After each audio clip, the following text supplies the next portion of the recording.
Les enfants autistes ont désormais une place dans cette école maternelle de Romilly-sur-Seine, dans l'Aube. L'établissement public a créé cette section destinée à accueillir ses élèves pour leur offrir un enseignement adapté. C'est la deuxième classe de ce type à ouvrir ses portes dans le département. Regardez ce reportage de Tiffaine Leroux et de Paul-Antoine Boudet. C'est le goûter.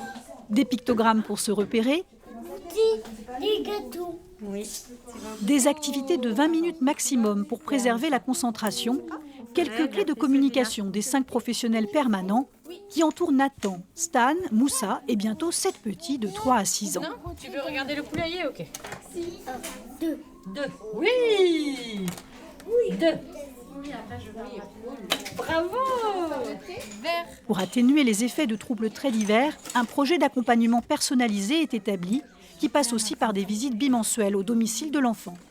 Professeur des écoles, sensibilisé depuis longtemps au handicap, Alda Canaril apprécie le travail en équipe avec des éducateurs spécialisés. On a la partie médico-sociale, les éducateurs qui vont aussi apporter leur savoir-faire sur la manière dont stimuler le verbal et puis travailler aussi la patience pour ceux qui parlent beaucoup. L'objectif est aussi de procéder régulièrement à des inclusions accompagnées dans les autres classes de l'école, pas seulement pour les temps dits d'apprentissage.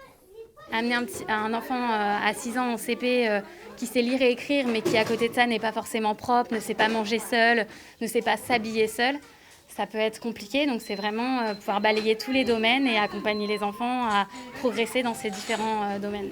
Les mamans de ces enfants ont connu jusqu'ici au mieux une prise en charge quotidienne de 2 heures par une auxiliaire de vie scolaire dans une classe ordinaire.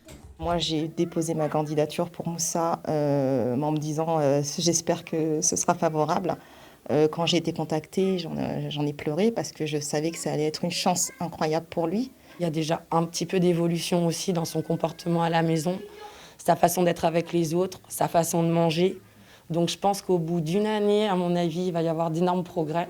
Financée par l'Agence régionale de santé, en partenariat avec l'Éducation nationale et la ville, cette unité vise à terme l'intégration de l'enfant dans un CP ordinaire ou dans une classe Ulysse.